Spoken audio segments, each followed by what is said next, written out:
Назову три причины, почему фракция «Ак Жол» будет голосовать против отчета правительства за прошлый год. Во-первых, это контрпродуктивные достижения в доходах. План поступления за 2023 год не исполнен более чем на 140 миллиардов тенге. При этом сами поступления увеличились за счет роста налоговых платежей и увеличения займов. Однако рост налоговых платежей был обеспечен путем авансовых платежей, так сказать, под будущий урожай. В прошлом году авансовые платежи по КПН превысили 3 триллиона тенге, поднявшись сразу на 19%. Получается, рост доходов бюджета был обеспечен путем выкручивания рук предпринимателям за прибыль, которой у них еще нет. Прямым следствием такой близорукости является провал финансирования и неисполнение обязательств бюджета в первом квартале очередного года. Возмещение НДС в 2023 году сократилось в 2 раза и показало худший результат за последние 9 лет. Задолженность бюджета по возврату НДС по итогам года составила 594 миллиарда. То есть налоговая политика в 2023 году не только не обеспечила запланированной доходностью бюджета, но и нанесла серьезный ущерб интересам предприятий, вымывая и замораживая оборотные средства. Да, налоговый кодекс позволяет авансовые платежи, но если учесть базовую ставку Нацбанка, то от 3 триллионов авансовых КПН и почти 600 миллиардов задержанного НДС условные потери бизнеса, по нашей оценке, составили до 300 миллиардов тенге.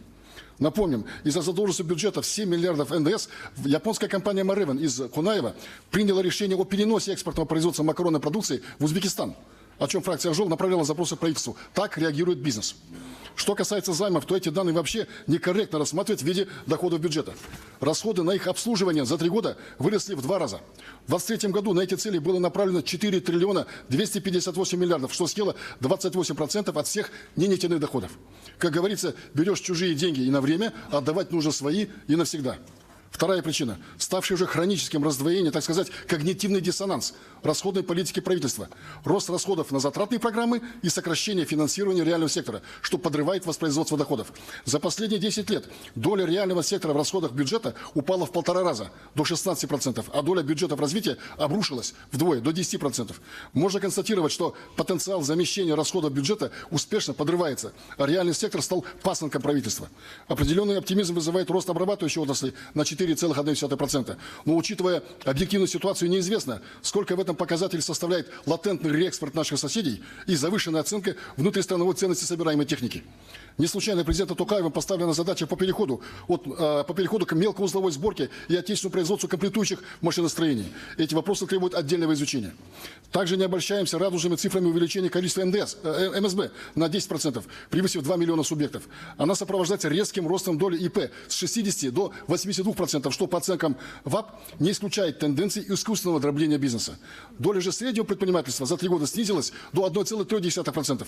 Вместе с тем налоговые поступления от среднего бизнеса выросли до 3% ВВП, что свидетельствует об эффективности средних предприятий. А их малочисленность – результат отсутствия внятной политики правительства по поощрению инвестиций и технологическому вооружению этого ключевого сектора. Третья причина – сохраняющаяся паразитарная роль квазигоссектора. Указ президента Токаева о либерализации экономики поручил правительству провести масштабное и ускоренное сокращение доли государственного сектора в экономике. Злободневность этого поручения более чем очевидна. Около 40% ВВП Казахстана составляет квазигоссектор, и при этом доля его в валовой добавленной стоимости ВВП составила всего лишь 14%. В структуре финансирования квазигоссектора 80% занимают бюджетные кредиты, государственные задания и пополнение уставного капитала. Получается, с рынком привлекается не более 20%. Отдельная проблема – закрытость и коррупциогенность закупок в квазигоссекторе, которые вдвое больше объемов государственных закупок и составили 3 триллиона 800 миллиардов тенге в прошлом году. При этом в 2023 году объем закупок из одного источника, то есть вопреки требованиям открытости и конкурентности, вырос в 3,5 раза, до 2 триллионов тенге, составив 57% от общего объема. Необходимо радикально пресечь закупки из одного источника как таковые. Квазигоссектор также играет огромную роль в формировании долговой нагрузки. Так, за 5 лет госбюджет погасил долги квазигоспредприятий на 480 миллиардов. Примером расточительства может служить покупка вагонов АО «Пассажирские перевозки».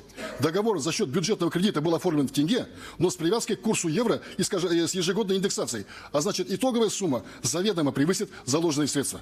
В качестве дивиденда в 2023 году квазигоссектор перечислил в бюджет 1,38 триллиона тенге, из которых 1 триллион 26 миллиардов тенге стали результатом покупки Нацбанком акций нацкомпании «Казмунайгаз». Эта схема приобретения госорганом акций нацкомпании и без того принадлежащей государству вызывает сомнения и как минимум требует открытого и отдельного обсуждения в парламенте. Демпартия «Ак Жол» убеждена, что и без выкупа госорганами доли любой нацкомпании все они обязаны направлять полученную прибыль в бюджет. Такое предложение наша фракция направила в находящийся на обсуждении в Мажилисе проект бюджетного кодекса.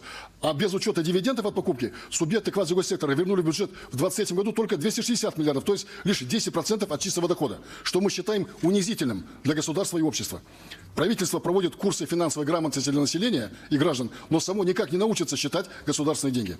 Уважаемые коллеги, сегодня парламент судит о работе правительства по освоению бюджета. Но обществу нужен не только финансовый, но и программный документ, показывающий, на какие задачи направляет свои усилия правительство, какие конкретные цели оно перед собой ставит. Полагаем, необходимо восстановить статью 7 закона о правительстве, которая обязывала правительство утверждать в парламенте программу своих действий. И не только отчитываться о бюджете, но и нести политическую ответственность за достижение целей программы. Тем самым была бы реализована формула президента о влиятельном парламенте и подотчетном правительстве. Кроме того, в развитии конституционной реформы Токаева и в соответствии с международным... Аяқтаңыз, депутат Перуашевтің микрофонын тағы да қосыңыздар. Рахмет. Кроме того, в развитии конституционной реформы Токаева и в соответствии с международным опытом, фракция АК ЖОЛ предлагает наделить Мажилис правом проведения парламентских расследований по фактам бюджетных нарушений и коррупции, выявляемым Высшей аудиторской палатой. С учетом вышеизложенного, Демпартия АК ЖОЛ считает отчет правительства за 2023 год неудовлетворительным и голосует против него. Благодарю за внимание.